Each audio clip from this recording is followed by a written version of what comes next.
கர்த்தருடைய பரிசுத்த நாமத்திற்கு மகிமை உண்டாவதாக. இன்றைக்கான அனுதின ஆவிக்குரிய ஆகாரம் ஆதியாகமம் 29:1 யாக்கோபு பிரயாணம் பண்ணி கீழ்த்திசையாரின் தேசத்தில் போய் சேர்ந்தான்னு நம்ம வாசிக்கிறோம். கீழ்த்திசையாரின் தேசம்ன்ற பதம் யோர்தானின் கிழக்கே இருக்கக்கூடிய பகுதியை பற்றிய பொதுவான குறிப்பு. பலவிதமான மக்கள் கீழ்த்திசையார்னு வேதத்தில் விவரிக்கப்படுறாங்க.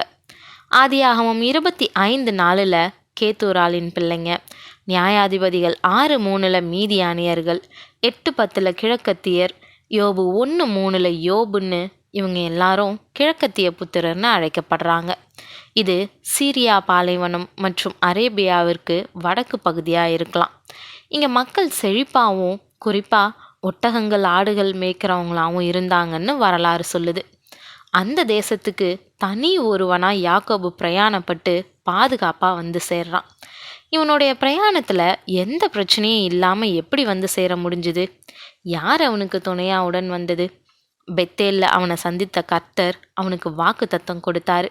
நீ போகும் இடமெல்லாம் உன்னோடு வருவேன், உன்னோடு இருந்து உன்னை காப்பேன்னு சொன்னவரே அவனுக்கு துணையாக வந்து பிரயாணத்தை வாய்க்க செஞ்சார்.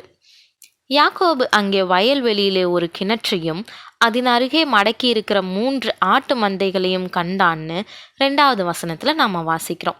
இது அவனை மிகவும் வரவேற்கத்தக்க ஒரு காட்சி. ஆமாம், அந்த காலத்தில் வெகு தூரம் பயணம் செய்கிறவங்களுக்கு கிணற பார்க்கறது மிகுந்த சந்தோஷமான ஒன்று. அன்னைக்கு தண்ணீர்ன்றது தங்கத்துக்கு ஈடாக மதிக்கப்பட்டுச்சு. அந்த கிணறு அவனுக்கு தாகத்துக்கு தண்ணீரை மட்டும் இல்லை, தான் தேடி வந்த தாரத்தையும் கொடுக்க போகுதுன்றத அவன் அப்போ அறிஞ்சிக்கல. ஆடு மேய்க்கிறவங்க பல இடங்களில் அலைஞ்சு திரிகிறதுனால பலரை அவங்க அறிந்திருக்க வாய்ப்பு இருக்குது. தான் செல்ல வேண்டிய இடத்த குறித்து அவங்க கிட்ட விசாரிக்கிறது தகுந்ததுன்னு அவன் நினச்சி அவங்க எவ்விடத்தார்னு விசாரிக்கிறான். அதுக்கு அவங்க தாங்கள் ஆரான் ஊரார்னு சொன்னதும் அவனுடைய உள்ளம் சந்தோஷத்தால் நிறைஞ்சுது.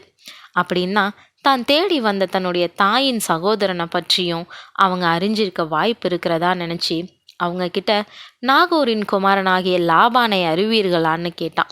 அவங்க அறிவோம்னு சொன்ன பதில் அவனுக்கு அளவற்ற மகிழ்ச்சியை கொடுத்துச்சு. சந்தோஷத்தில் நிறைஞ்ச யாக்கோபு அவன் சுகமாயிருக்கிறானா என்று விசாரித்தான். அதற்கு அவர்கள் சுகமாயிருக்கிறான், அவன் குமாரத்தியாகிய ராகேல் அதோ ஆடுகளை ஓட்டி கொண்டு வருகிறாள்னு சொன்னாங்க. எத்தனை ஆச்சரியம் பாருங்களேன். முன்னாடி ரெபேக்கால் தண்ணீர் மொல்ல வந்தப்போ ஆபிரகாமின் ஊழியக்காரனை பார்த்து அவனுக்கும் அவனுடைய ஒட்டகங்களுக்கும் தண்ணீர் வார்த்தாள்னு நம்ம பார்த்தோம் இல்லையா? ரெபேக்கால் எத்தனை முறை இந்த ஊரையும் தான் வளர்ந்த தன்னுடைய வீட்டையும் பற்றி அவன்கிட்ட சொல்லியிருப்பா. இன்னும் ஒரு சந்தோஷம் அவனுக்கு காத்திருந்துச்சு. அவனுடைய தாய் தண்ணீர் குடத்தோட கிணற்றுக்கு பக்கத்தில் வந்தது போலவே அவன் தாயின் சகோதரனாகிய லாபானின் மகள் ராகேல் கிணற்றண்டைக்கு வந்தா. நீண்ட பிரயாணத்தினாலேயும் தாயை பிரிஞ்ச சோகத்தினாலேயும் களைச்சிருந்த யாக்கோபு ராகேலை பார்த்ததும் உணர்ச்சி வசப்பட்டு அவளை முத்தம் செஞ்சு சத்தமாக அழறான். வேத வசனங்களை மறுபடியும் பாருங்களேன். தன்னுடைய தாயின் சகோதரனாகி என்ற வார்த்தை 3 முறை வருது. அந்த இடத்துல அவன் நினைவுக்கு வந்ததெல்லாம் அவனுடைய தாய் தான். ரெபேக்காலை நினைவு கூர்ந்து உள்ளம் உடஞ்சி அழறான். ரெபேக்கால் கிணற்றென்ற வந்ததும் ஆபிரகாமுடைய வேலைக்காரன் அவளை சந்தித்ததும் ராகேல் கிணத்துக்கு பக்கத்தில் வந்ததும் யாக்கோபு அங்கே அவளை சந்தித்ததும் உங்களுக்கு எப்படி தோணுது? பிரியமானவர்களே, தற்செயலாக நடந்த சம்பவங்கள்னு உலகத்தார் சொல்லலாம். ஆனால் ஒரு விசுவாசியினுடைய வாழ்க்கையில் தற்செயலாக எதுவுமே நடைபெறதில்ல. தேவனுடைய கரம் மறைமுகமாக தன்னுடைய பிள்ளைகளை வழி நடத்துது.